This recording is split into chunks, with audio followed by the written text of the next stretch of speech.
What's up, everybody? And welcome to the Other Side of the Firewall podcast, where we highlight those movers and shakers and glass ceiling breakers, those people of color in IT who've made it to the proverbial other side of the firewall. So today, I have a special guest. I have Chelsea Pierre from Blerds Leading Technology, and she is our very first interviewee. So I'm extremely excited. So how are you doing today? Doing fine. How are you? I can't complain. I definitely can't complain.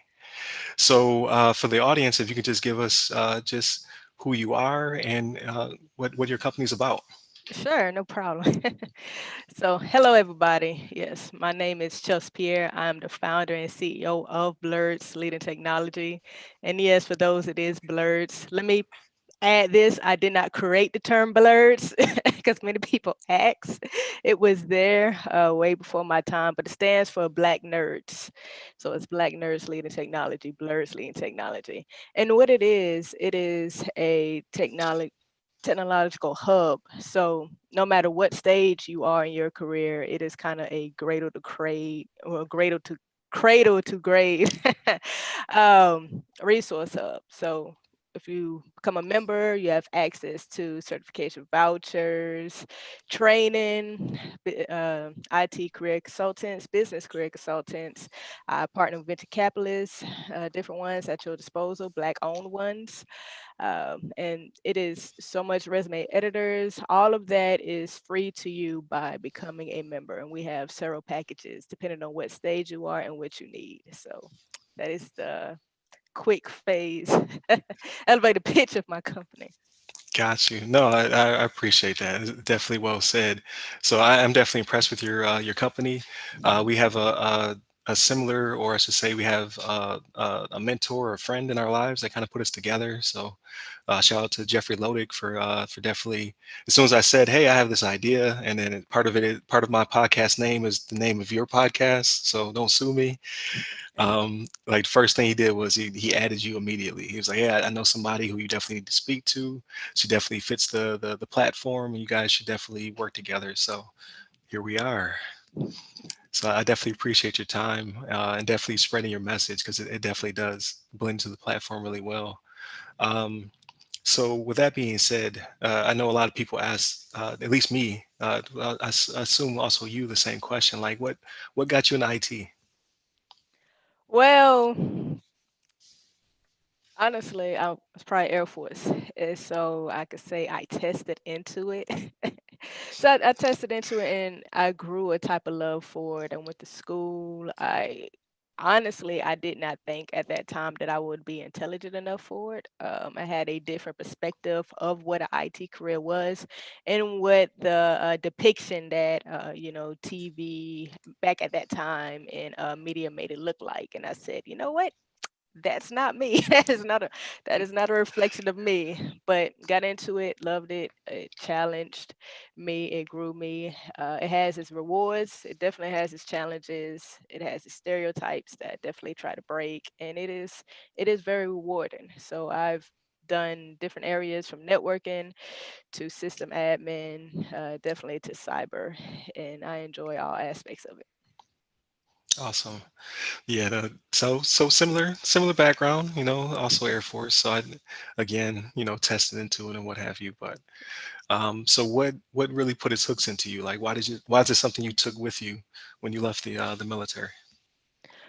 Well, when I left, and I originally, originally, believe it or not, wanted to be a pharmacist.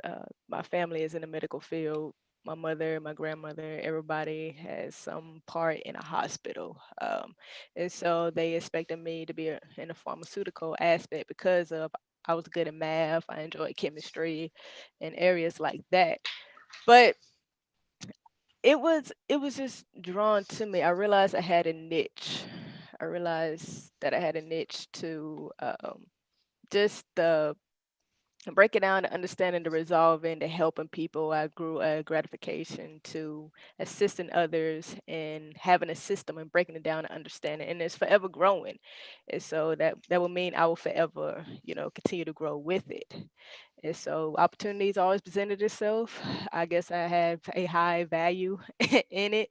Many people always wanted to hire me. The pay is not bad. And so I just honestly grew to enjoy it. I enjoy mentoring those who I worked with. And another reason, I guess, would be I also didn't want to leave because I always tend to have been either is a door opener for others. Typically are either the first woman, first African American, or the only. And so if I remove myself from that career field, I felt like at that time, especially during that time, I wanted to continue to pave the way for somebody else. So while it was good, I could showcase that I am good. I could showcase that I am professional. I could showcase and encourage the hiring managers to hire more of us. And so that's a lot of why I stayed, besides the fact that I just enjoy the technology aspect of it. Okay. And that passion, right? So Yeah. there's a lot of people trying to figure out a path to getting in. So what would you kind of recommend, like a good stepping point, like a good entry into IT, if you are a person of color, a woman of color, or any of the above? I would say, first of all, a lot of people, and they're gonna do it, but if you can sit down and decide what you actually want to do in IT, that would save you a lot of headache, save you a lot of resources. It would save you because people just jump in and just dabble into something just to get into IT and realize they've wasted a lot of money, wasted a lot of time, and they're in a area of it that they don't know. So first off, I always recommend people to self-reflect. It's th- 3 to 4 questions I always ask people that come to me. Do you want to work with people? That's first and foremost. Do you want to work with people? Do you want to deal with people, or do you want to be isolated? That's the very first question. Second question is, do you like writing reports? How do you feel about writing, or how do you feel about math? Or are you one of those, another question, are you one of those people that want to prevent things from happening, or do you want to fix things that has created some type of issue or outage? And those self-probing questions you have to ask yourself before you jump in, because once you answer those, you know what, I don't want to deal with nobody, I don't want to be around nobody, I really don't want to do math, I don't think I would like coding, I just, what, is there an area that I could probably lead people but kind of isolate myself? In fact, I don't want to lead people. Like, you need to ask yourself this, and that would direct you to what area, because it is so many areas, from project management to cyber, and even outside of that, when you find an area that you want to do, and let's say networking, that breaks down more to, if do you just want to be to yourself fixing stuff or preventing stuff or building stuff, or do you want to be with a group of people? So that's the very first thing that I advise people. Let's do self-probing to see what will make you happy first, because at the end of the day, in IT, money will come. People jump into it, I want to get in this because I heard makes a lot of money, and it does, but at some point you're going to want to quit because the money's not going to be worth it. So self probe, and then let's jump in and figure out what you want to do, because the money will always be there. You just have to dig for it. So No, that's good. That's definitely good advice. Like isolation. That's that's why I went in networking right there. It's yeah. like, you know what? How can I fix things but not have to talk to the customer? You know what? Networking. That's my bread and butter. So no, that's really good. That also leads me to a bunch of other type of questions. Like, I think it's a really good conversation. So uh, I like what you said about the money will come and what have you. But I also remember I watched one of your your speeches. So in your Chelsea Pierre Success is Easy, you said something I was like, man, if only I knew to tell people this early on. You said that uh, it costs money to be in IT, basically. Like, my exact question to you was, what is the price of time and money to be, a leader in your field? Oh man, it it's In a ballpark, like not. yeah. Oh man, it's thousands, right? It's thousands. It's not cheap. the direction I took to get from a novice to, lead positions, project lead positions, it costs it's about a couple of thousand. I'd Right, say around the ballpark. Within over the years, I probably hit about 30,000 easy, and I'm just saying at the minimum, right, because what happens is that you one, of course, certifications. That's what the jobs want to see as evidence, right? Some people agree, some people don't agree upon about it, but at the end of the day, certifications into degrees, depending on who you're working for. But outside of the education in a collegiate area, you have to you have to read to excel. You're going to hit a certain peak in your career, and if you want to progress, you have to buy a home lab, you have to buy a virtual lab, you have to practice this stuff, like really be in tune to this stuff, on your off time, because it's no longer just a job. Sooner or later it's going to be a career. Sooner or later it's going to be a craft. That's like, somebody that's into art or stuff like that. They're always perfecting their craft, and you have to pay to perfect your craft. Go to conferences, network, see what's out there, buy articles, join, different platforms. What is changing? AI is constantly changing. Where are we now? You walk into Home Depot and you see your refrigerator talking to you, right? When did that start? Now we have, cars, electric cars, Teslas, stuff like that. How did that start? What is they doing? All of that is technology. So if you miss the wave, the big thing now is cloud, right? Cloud is booming, so cloud security is definitely expanding. So where are we from where we are, where we going, right? So, but you know you have to grow that, and that does takes time. You have to educate yourself. To educate yourself farther, it costs money. So and you just have to do it to really get to as high as pay grade as you want, because when you do those interviews, they are you able to do this technical position? You close your eyes. Yes, this is this. Even if I like to give this advice to those who trying to get into a field that they have not gotten into. One thing that you can say, they say, hey, have you played with a firewall? This is an example. You trying to apply for firewall admin. Have you touched a firewall? Well, no. Recruiter, or interviewer, but I have not worked in a firewall position, but I have a virtual firewall, and I've done this, and done that. So I know how to create these rules, and I have to change this. It's ACL. Like I understand it. I have practiced it. I just you love to end it with, I just do not know how your network works, but I have the technical capacity and the skills to do it. And so that comes with uh, practicing and doing things off of, your work hours. But that costs money. So the more money you want to make, the more money you're going to right. No, so hey, preach. It's going to start out with time and it's going to definitely end with you spending spend. some money. Yeah, So I guess like so I want to take it through tiers, right? So sure. let's go with technician through entrepreneur when it came to challenges. So from a technical standpoint, what challenges did you face? And now that you've transitioned to not working for yourself and then working for others, basically, like Yeah. now you're a platform of your service, right? You're in Yes. servitude to the people. So what were the challenges when you were a technician in the field, and what are the challenges now that you're a boss in the field? Oh man, there was challenges.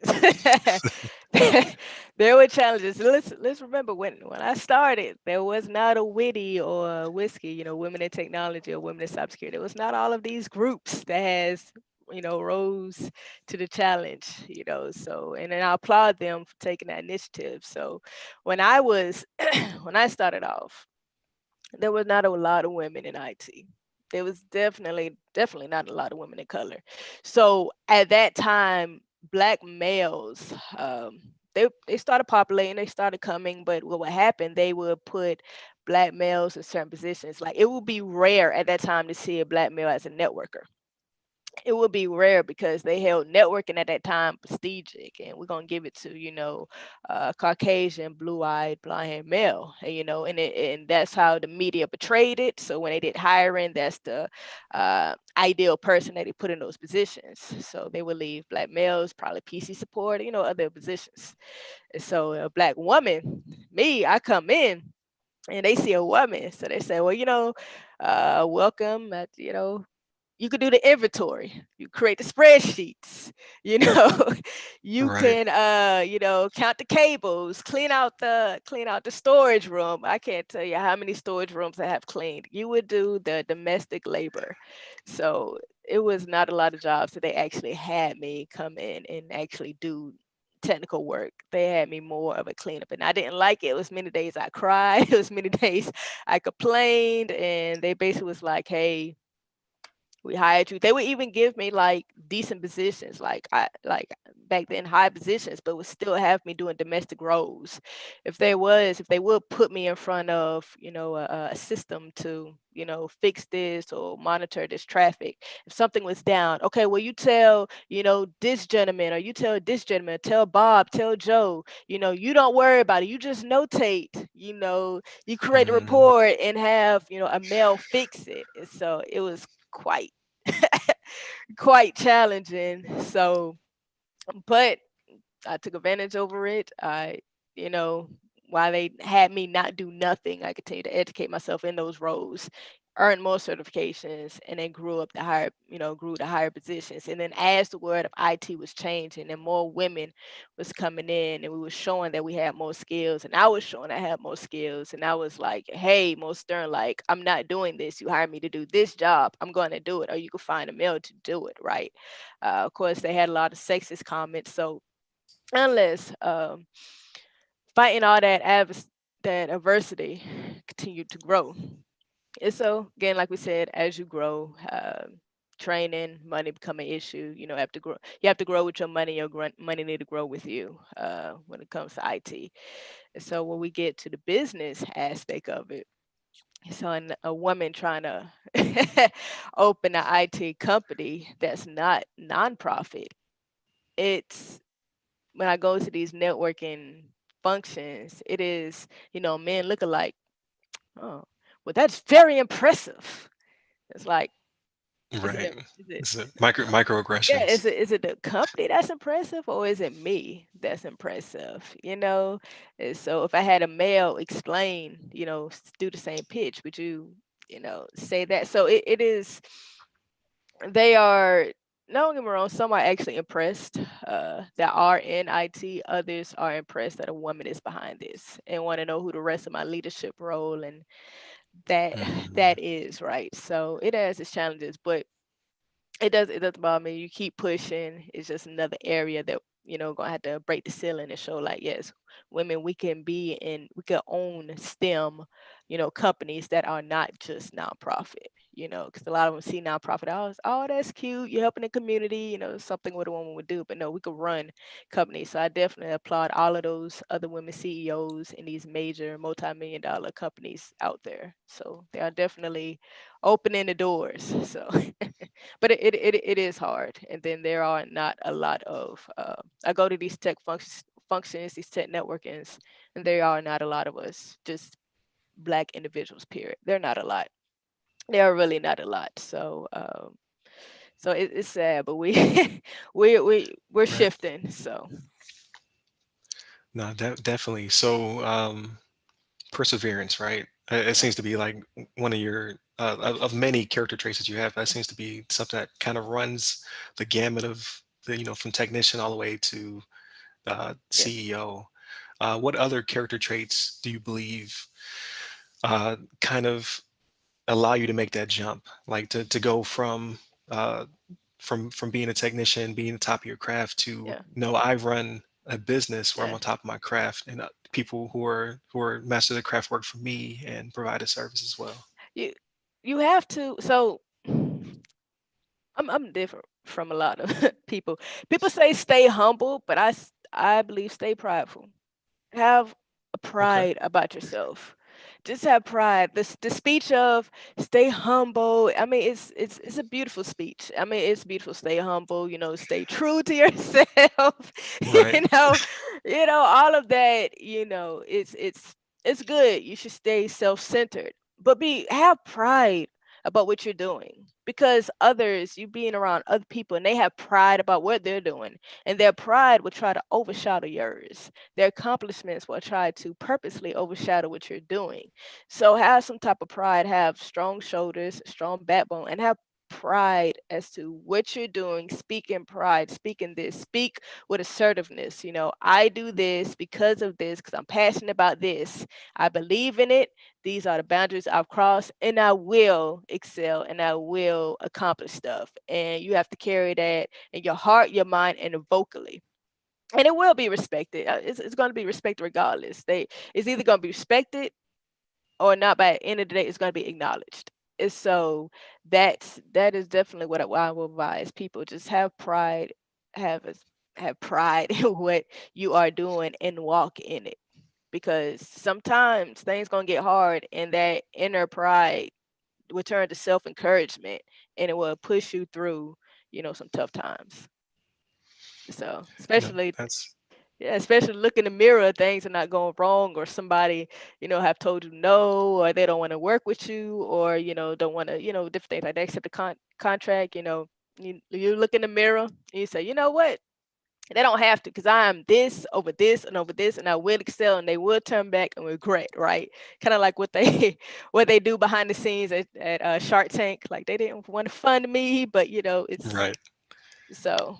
But yeah, That's definitely empowering. Like so that goes that transitions. No, that's not the right word. Transcends. There you go. That transcends the IT, right? yeah, But that's definitely not something that's not stereotypical IT. Like IT people are usually seen as being like meek and being yeah, isolated to themselves and things of that yeah, nature. So that's definitely something that's a muscle you need to work on if you want to make that yeah, transition. yeah, Like I like that. That's definitely uh, something that definitely preach to people. yeah. Um, but with that being said, so what is a realistic goal to make that transition? Like how do you know uh, that this is right for you? Like how did you know that this was like I need to go to the next step? Like there is more ceiling here than where I'm at. That possibly no ceiling at all. What made me cross over to starting a company was, again, as I was explaining earlier, networking. I joined different tech organizations, and so there was a organization, nonprofit, Blacks in Technology, BIT, right? And so they have different chapters in different cities. They didn't have one in Florida, and so they was looking for somebody to open a chapter in Miami. And so at that time, of course, living in Tampa, Florida, I'm like, why Miami? We have Tampa, so I reached out to the founder of it, LinkedIn. He directed me to one of his directors, and I created a pitch of, hey, I understand you look at Miami. That is a very good hot spot. Let's do, how about Tampa? Because, Bill Gates, sorry, my cat hopped on me. Because, they put, a lot of these top tech heavies put a lot of money in Tampa trying to grow it technologically. So I made that pitch. He said, okay. He said, I'll have you be the chapter president. And so I came back and said, you know what? Let's do Central Florida, which covers Tampa, Sarasota, St. Pete, and Gainesville. I believe it was, no, Orlando. And so I said, let's do Central Florida because people travel all of those cities to come to Tampa for conferences. So he was like, well, that's a lot of cities. Can you think you can handle it? I'm like, yes, because, yes, right. So but nonetheless, when I took that role, I seen a need because now I'm surrounded by people from different backgrounds within that city and their issues and technology and what's happening. So to really expand and help our community more, you can't really do the capacity to what you want to do in somebody else's business, right? So I had to step out and create my own to really run and expand and provide the resources that I felt and believed and that was asked for by a lot of those individuals. So what pushes me to the ceiling is understanding what a need is and how to fix it, because a person could easily have stayed where they are, got comfortable and say, hey, I got mines, you can get yours whenever you get it, best of luck. But it takes a different type of person to say, hey, mines will come, but to see you excel or want you to excel, that's it. Like my company could be, my company can never make another penny. But if I know that I helped one or two people get farther in their career, I've done my job. And that is it. That's all I want to do, because nobody took the time to help me in my career. I learned it by bumping my head. I learned it by failing. I learned it by tears. I learned it by hardships. I learned it by different ways that somebody would have just said, hey, what you trying to do? Let me help you. I probably would have grew faster. So because I had to go through that, I don't want nobody else to have to go through that if I could reach them. And that's realistically why I keep pushing, why I keep busting ceilings, why I decided to make this national, to hit different cities, to market in different cities, to join different conferences in different cities and talk and just showcase, hey, you know, my company has these resources, join and I'll give you what you need. No, that's awesome. So that goes into another reason why I definitely want you on the podcast video, whatever you want to call the platform at this time. Was just because that's the same thing I heard when I listened to the same speech, that success is easy, where you stated, if you have the ability to look back and say, I could have taken the easier route, teach the next person that easier route, and that seems to definitely be your mantra moving forward. So I think that's awesome, because a lot of people are in it for themselves, or they might reach a certain position and they don't want to give that hand up, not a hand out, but a hand up. Like, hey, listen, I can be your sponsor. I can get you Yeah, to that next level. And if you exceed me, then that's fine. You know what I mean? I did my job. yeah. Um, do you think that comes from just your personal life, or is it some of that infused from being in the military? It comes from my personal life. Um, I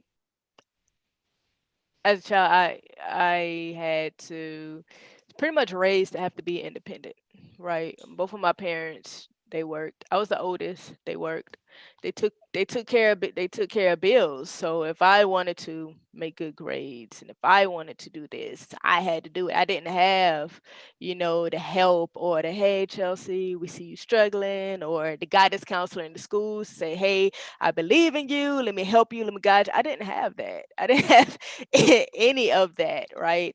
And so some friends I hung with, some of them, excelled, some of them didn't do anything, but none of them, nobody, yeah, I grew.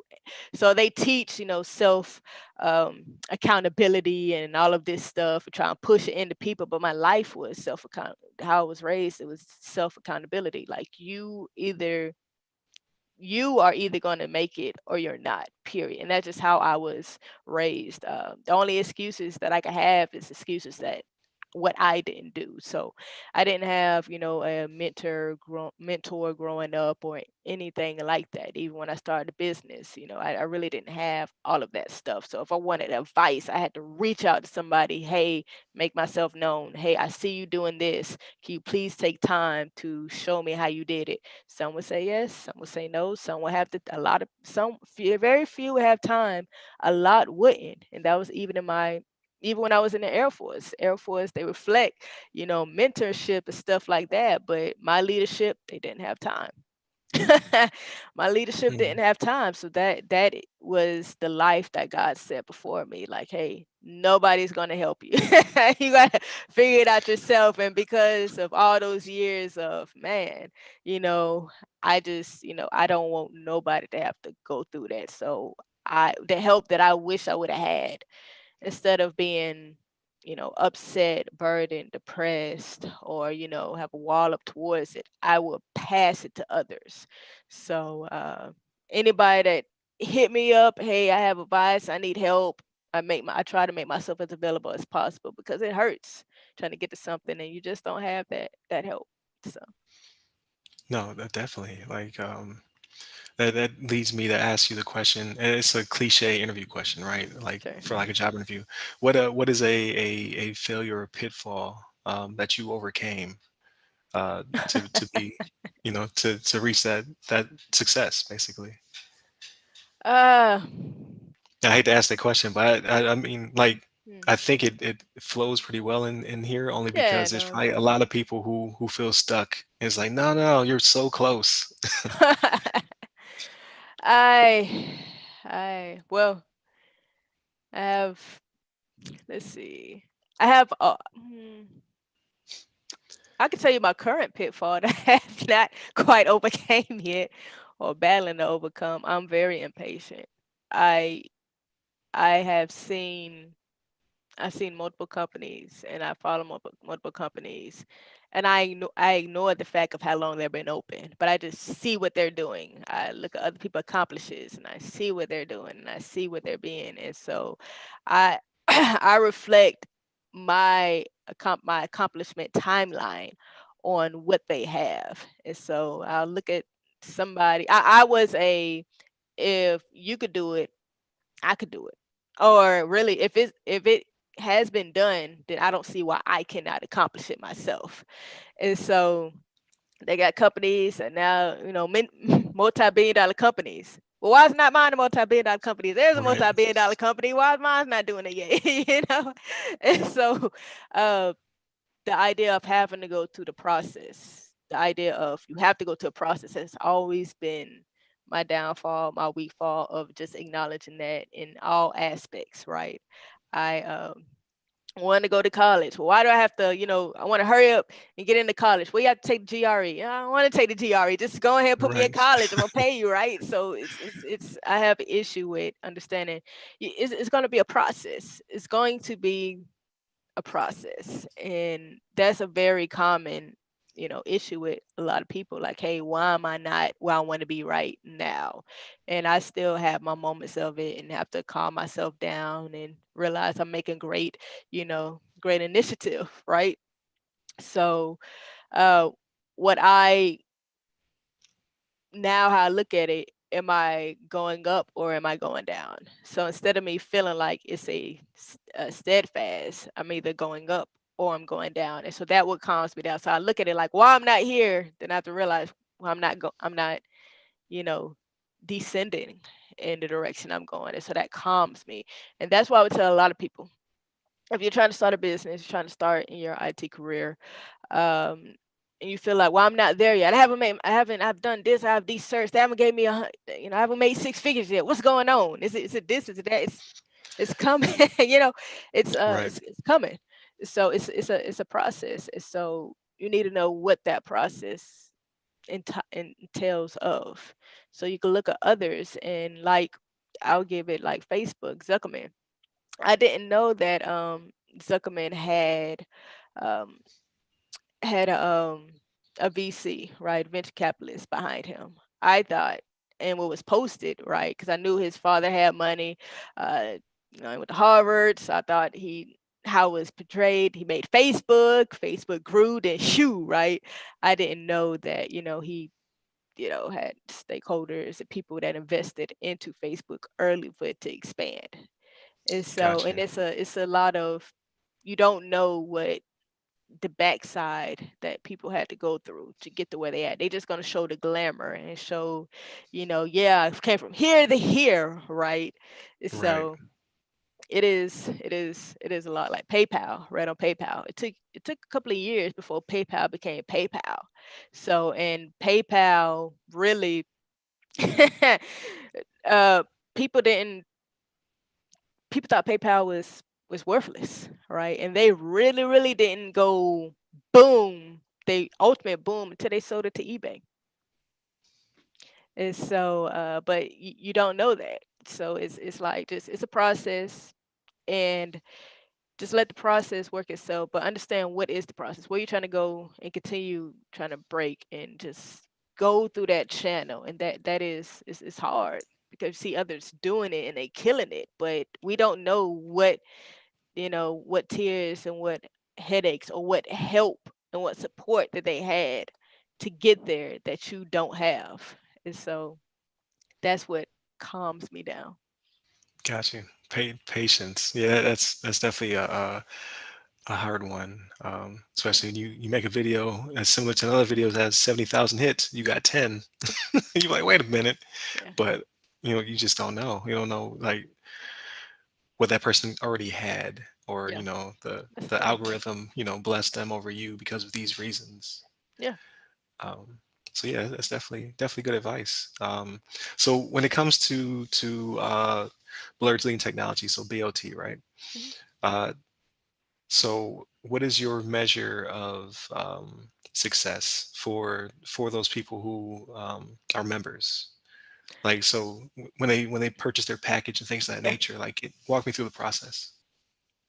So so when they purchase their packages, so uh, somebody comes, hey, purchase the elite membership package, one of my main ones. Okay.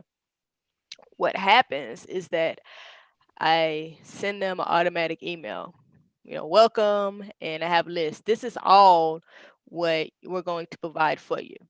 And so from jump, what certifications do you want? Because they get a free certification voucher of any certification they want. I believe it's every 5 months. I don't see the details right now, but they get a free certification, any certification they want every 5 months. So it's like, hey, what career are you looking for? Do you know what certification do you want? Let me know the certification. Um, Here is all of the links to my training, free, computer-based training. I offer free physical books. Hey, what technical book do you want? I partner with some great companies that will offer me and deliver those books. What is, of course, I give out the swagware. So what is, right now swagware is the the max. So give me your address. I need your address anyway to send you the books, send you the face mask.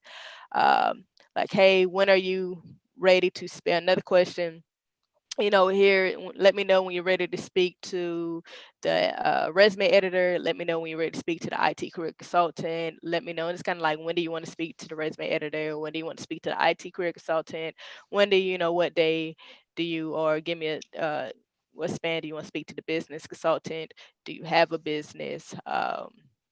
you know so it's all of those questions, so I could get them from there in touch with all of the people that I'm working with, and it just provides those resources. And so from at that point, you're giving all the access, you're giving all the tools. I'm working on your vouchers to give it to you, have it ready for you. You stay active member for 5 months. As soon as that, send your email. Congratulations, here's your voucher. Good luck on your test. Um, you don't pass, it's all right. Wait 5 more months, we're gonna give you another voucher. Okay. So, but because it's every couple of months, we'll send you a free cert, right? Um, my goal, it's weird because I'm quite different. I I know I've done my part when somebody says, "Hey, thank you for your package. My career has grown. I do not need your services no more."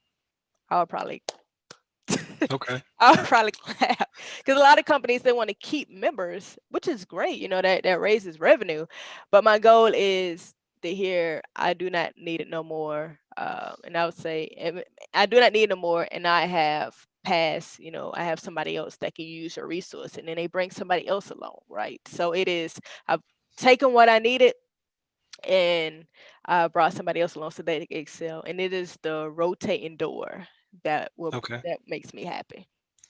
Okay, no, that's awesome. So it's like you kick them out of the nest and they fly. That's it. They're on their way doing their thing. Yeah. Now I like that. That's a really good motto. Most people are like, "Nah, I want them back. Yeah. I want them back immediately." No, that's Yeah. good. That's good. So I remember when we talked in the past, you spoke about the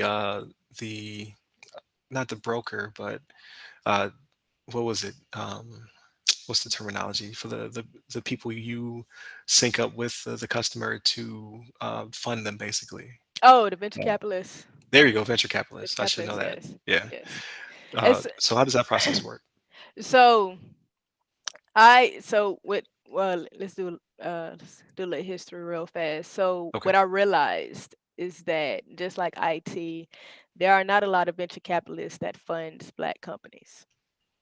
So I was told that, well, one of the reasonings was that, black owners don't have the type of companies that a lot of venture capitalists are looking for. Um, Take of how you want to take it. That's what I was told.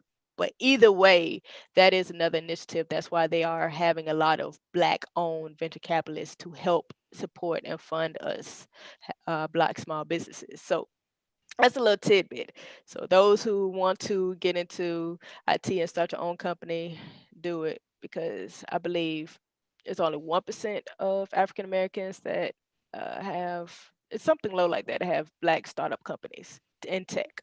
In tech, that is. But nonetheless, so that's a Right. little history. So with that, I partner with venture capitalists. So what happens is you speak to my business consultant. Of course, that's free of charge with you. I believe I have it every 3 months. Yeah, every 3 months you speak to him for an hour. And because one, I have it expanded like that because he's awesome. You shouldn't have to. You can reach out to him. I believe y'all set your own schedule, but you shouldn't have too many meetings with him because he's going to give you a full, hey, this is what you should do, step by step strategic guide. Then in the next 3 months, hey, where are you at, what are you doing, and a process rolls like that. So what happens is that he'll let you know and let my company know when you're ready to speak to a venture capitalist, because you have to be ready. You have to have your paperwork, your pitches, all of that ready, right, so they can approve you. So he lets us know. I would give a different contract because what happens if my venture capitalist, funds you, we automatically get 3% of your equity. So that's just what it is. We believe in your company, so we will get 3%. So that is and that's not a lot. That's not a lot. So after that, you agree, okay, you can have 3%. Okay, great. I will put you in connection with the venture capitalist. I'll put you in connection with them anyway. If they fund you, then I'll get 3%. So you're ready. Business consultant has prepared you, sending your pitch decks or speaking to however, whoever. And so what they do is, of course, they'll fund you, get 3%. Good luck on your business. But if they do not, if they do not fund you, then they have to provide a report to me explaining, why they didn't fund your company. And so one, that gives them accountability because like I said, venture capitalist, the percentage is low. And two, that lets me know and lets my business consultant know, like, hey, we didn't fund them because of this, move forward, help him or her work on this. So, or have this ready and send them back to us and we will probably fund them the next time. Or let the rest of your members know that's trying to cross over to have all of this. So it all around, it helps us. It helps me keep them accountable and it helps us, like, hey, this wasn't right. Send them back when it's fixed. So we can continue, to have that. Because what I would like to see is all of my business members get the funding that they need. And so what I'm working on is multiple venture capitalist companies. So it could be kind of, hey, you could speak to all my venture capitalists, whoever offers you the better deal, that's who you should go with. That's at your discrepancy. But here is multiple, about 3 to 5 venture capitalists that you can, you know, uh, shoot your shot with. Gotcha. So That's awesome. So it truly is cradle to grave, right? You can come yeah, in not knowing much about IT, and then you yeah. could, if you so were inclined, start your own business and be funded Yeah, to do so. and that is how that package is created. I have 5 packages, so that is just one of my packages that I offer, one of the popular ones. So yeah, Okay. All right. No, that's what's up. So we'll definitely at the end, I definitely want you to let us know where we can find you at and all that good stuff, as well as it'll be posted in the notes. But before we end, like what I like to do with just on our show in general is we kind of end with what you've been playing and what you've been doing and what you've been reading. So I think in your case, obviously, to pick the brain of a CEO, like what kind of media are you ingesting when you have time? I've just finished a book. And I do not know what the book. Hold on. I actually want to show the book. If you don't mind, I will grab it. Yeah, yeah, definitely. Um, I just finished reading it, and it was interesting because it just I went to Books and Noble, and I'm not gonna lie, I think it just drew me because of the color was blue, and I said, "Oh, that's a pretty, that's a Okay, pretty color book."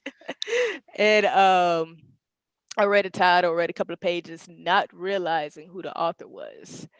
okay, So, and typically people see the title, they see the author, research the author, and that is what you should do. Research who is talking to you. Don't don't go my route.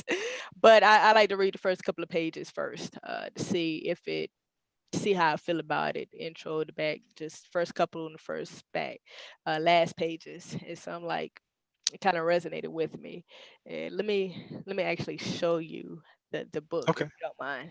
Hold Yeah, on yeah, one. no problem. I'll keep talking to the audience. Got you. This is good TV right here. So while Chelsea's doing that, so what have I been ingesting, right? So I've been watching Amend on Netflix. Amazing. So Will Smith, you got Samuel Jackson, you got uh, Marshala Ali, I think is how you pronounce his name. He's gonna be the new Blade. Humongous actor, right? So I was telling everybody about Amendment on Netflix. I Oh started that yeah. today. Oh, it's Oh, powerful. nice. Yeah, yeah, definitely talks about the 14th Amendment and just its impact on us as a culture. So if they have not seen it, definitely check it out. I'm on episode 3. I've already been from happy to sad and angry, like full range. You know what I mean? Like it's like watching Rosewood or Amistad. You be like, I shouldn't watch this 'cause I'm gonna get mad, but you watch it anyway, and you're like, oh, I'm glad I watched it. But back to you, ma'am. Yeah, no problem. It is 0 to 1 notes on startups and how to build the future, right? Okay. And so this guy right here was one of the original founders of PayPal. And so Oh, I did not realize that until um, reading deeper into the book. And so because what he did outlined other companies, but what this book, and I finished it. It gives it's for startups, and it gives notes to what to do, kind of what to do, what not to do, what to realize, what not to realize, just the mental capacity and how you should or shouldn't just advice on running the company. He compares it to other major CEOs and major corporations. So it's kind of, hey, I'm just warning you, don't do this because this is what happened to these CEOs of these multiple companies, and this is how their companies failed by going this route. So don't do that route. So it's very informative. So I finished that book. I I do get on YouTube and I watch a lot of stories of major corporations of how they started their business.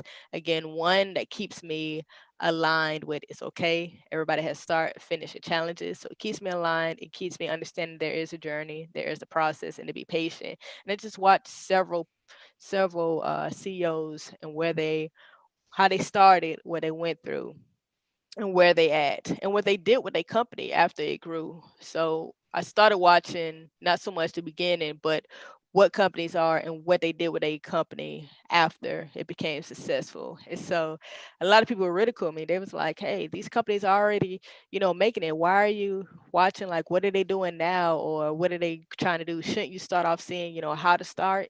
And that's not in my mind, I'm like, well, one day I'm gonna get there. And I just like to know what mistakes they made after it was established, after it was grown to a certain level, what mistakes did they make? So I won't make those mistakes that they made and tried to fix.